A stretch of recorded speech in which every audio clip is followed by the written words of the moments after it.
Telugu news కి స్వాగతం. నేను రూపానాథళ్ళ. జూన్ జూలై నెలల్లో స్థానిక సంస్థల ఎన్నికలు నిర్వహించాలని గతంలో రాష్ట్ర ప్రభుత్వం నిర్ణయించింది. గడువు ముగిసినా ఎన్నికలు జరగకపోవడం వల్ల స్థానిక సంస్థలకు రావాల్సిన కేంద్ర నిధులు ఆగిపోయాయి. దీంతో కులగణన అయిన వెంటనే ఎన్నికలు నిర్వహించాలని గత ఫిబ్రవరిలో ప్రభుత్వం నిర్ణయం తీసుకుందని వార్తలొచ్చాయి. అయితే తాజా పరిస్థితులను, ముఖ్యంగా హామీల అమలులో జాప్యం కారణంగా ప్రజల్లో వ్యక్తమవుతున్న వ్యతిరేకతను గమనిస్తే ప్రభుత్వం స్థానిక ఎన్నికలు నిర్వహించే సాహసం చేస్తుందా అనే అనుమానాలు వ్యక్తమవుతున్నాయి. అవును, కాంగ్రెస్ పార్టీ అధికారంలోకి వచ్చిన 100 రోజుల్లో పూర్తి చేస్తామని ఇచ్చిన హామీలను అమలు చేయడంలో ముఖ్యమంత్రి రేవంత్ రెడ్డి ప్రభుత్వం విఫలమైంది. ఇందులో మరో అభిప్రాయానికి ఆస్కారమే లేదు. మంత్రులు సైతం అంగీకరిస్తుంది. ఆ విషయం రాష్ట్ర ప్రజలకు కూడా అర్థమైపోయింది. అధికారంలోకి రావడమే లక్ష్యంగా కాంగ్రెస్ పార్టీ 6 గ్యారెంటీలు, 420 హామీలను ఇవ్వడమే కాకుండా దానికి అదనపు ఆకర్షణగా 100 రోజుల ట్యాగ్ లైన్ జోడించింది. ఇచ్చిన హామీలు అన్నింటినీ 100 రోజుల్లో అమలు చేస్తామని కాంగ్రెస్ మేనిఫెస్టో భరోసా ఇచ్చింది. అయితే 100 రోజులు కాదు, 200, 300, 400, 500 రోజులు కూడా వెళ్లిపోయాయి.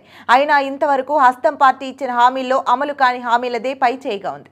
నిజమే, ఇచ్చిన ప్రతి హామీని అమలు చేయడం కాంగ్రెస్ ప్రభుత్వానికి మాత్రమే కాదు, మరే ప్రభుత్వానికైనా అయ్యే పని కాదు. అందుకే ప్రజలు కూడా సహజంగా 100% హామీలు అమలవుతాయని ఆశించరు.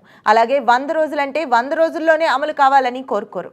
ఎన్నో కొన్నైనా అమలు చేస్తే చాలని అనుకుంటారు. కానీ రాష్ట్రంలో అలాంటి పరిస్థితి కూడా లేదని అంటున్నారు. కాంగ్రెస్ పార్టీ అధికారంలోకి వచ్చి 16 నెలలు దాటిపోయినా హామీల అమలు విషయంలో ఎక్కడ వేసిన గొంగళి అక్కడే అన్నట్లు కదలిక లేకపోవడంతో సహజంగానే ప్రజల్లో అసంతృప్తి వ్యక్తమవుతోంది. అలాగే ముఖ్యమంత్రి రేవంత్ రెడ్డి రాష్ట్ర ఆర్థిక పరిస్థితిపై ప్రతిరోజు వినిపిస్తున్న ప్రవచనాలు హామీలు అమలవుతాయని ఆశలు పూర్తిగా తుడిచేశాయని క్షేత్రస్థాయి సర్వేలు సూచిస్తున్నాయి. రాష్ట్ర ఆర్థిక పరిస్థితి అధ్వానంగా ఉందని, రాష్ట్రానికి ప్రపంచంలో ఎక్కడా రూపాయి అప్పు పుట్టడం లేదని ముఖ్యమంత్రి స్వయంగా బహిరంగ ప్రకటన చేసిన తర్వాత వేల కోట్ల రూపాయల విలువైన హామీలను కాంగ్రెస్ ప్రభుత్వం 100 రోజుల్లో కాకుండా 1000 రోజులకైనా అమలు చేస్తుందనే నమ్మకం లేకుండా పోయింది. నిజానికి హామీలను చెత్తబుట్టకు ఎత్తడం కోసమే ముఖ్యమంత్రి ఆర్థిక విలాపం ఆలపిస్తున్నారనే అనుమానాలు కూడా వ్యక్తమవుతున్నాయి. సో సహజంగానే కాంగ్రెస్ ప్రభుత్వం పట్ల వ్యతిరేకత, అవిశ్వాసం రోజు రోజుకు పెరిగిపోతుందని కాంగ్రెస్ వర్గాలే కలవరపడుతున్నాయి. ముఖ్యంగా స్థానిక సంస్థల ఎన్నికల గడువు దగ్గర పడుతున్న కొద్దీ కాంగ్రెస్ శ్రేణుల్లో ఓటమి భయం గుబులు రేపుతోందని అంటున్నారు.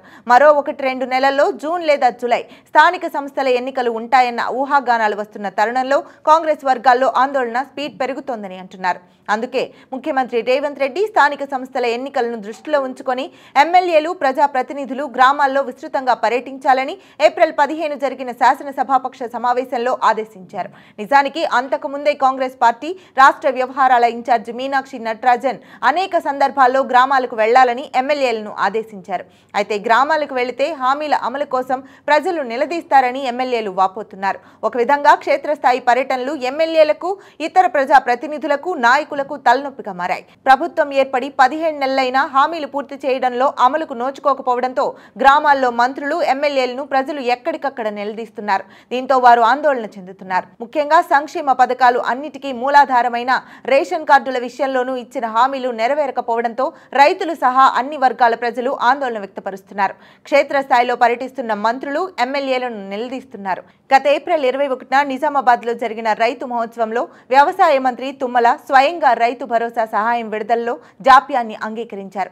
చాలా మంది రైతుల పంట రుణాలు ఇంకా మాఫీ కాలేదని నిజామాబాద్ రూరల్ ఎమ్మెల్యే భూపతి రెడ్డి అంగీకరించారు. ఇందిరమ్మ ఇండ్ల దరఖాస్తుదారులు ప్రభుత్వానికి వ్యతిరేకంగా పెద్ద ఎత్తున నిరసనలు తెలుపుతున్నారు. దీంతో ముఖ్యమంత్రి, కాంగ్రెస్ ఇన్ఛార్జ్ ఆదేశాలను చాలా మంది నాయకులు అంతగా పట్టించుకోవడం లేదు. అలాగే కొంతమంది ఎమ్మెల్యేలు, నాయకులు రాష్ట్ర నాయకత్వంతో తమ ఆందోళనను వ్యక్తిగతంగా తెలిపారు. ఇటీవల హైదరాబాద్ లో జరిగిన తెలంగాణ పంచాయతీ కార్యదర్శుల సమాఖ్య కార్యక్రమంలో మునుగుడు ఎమ్మెల్యే కోమటిరెడ్డి రాజగోపాల్ రెడ్డి పంచాయతీల్లో నెలకొన్న సమస్యలను బయటపెట్టారు. పెండింగ్ బిల్లుల జాప్యం వల్ల పంచాయతీ కార్యదర్శులు తమ భార్యల బంగారం, మంగళసూత్రాలను తాకట్టు పెడుతున్నారని మంత్రి సీతక్కకు బహిరంగ లేఖ రాయడం గమనార్హం. అదలా ఉంటే బీసీలకు 42% రిజర్వేషన్ల అమలు విషయంలో ఆ సామాజిక వర్గాలను ఎలా ఒప్పించాలనేది కాంగ్రెస్ నాయకులను తీవ్రంగా కలవరపాటుకు గురిచేస్తోందని పార్టీ సీనియర్ నాయకులు అంటున్నారు.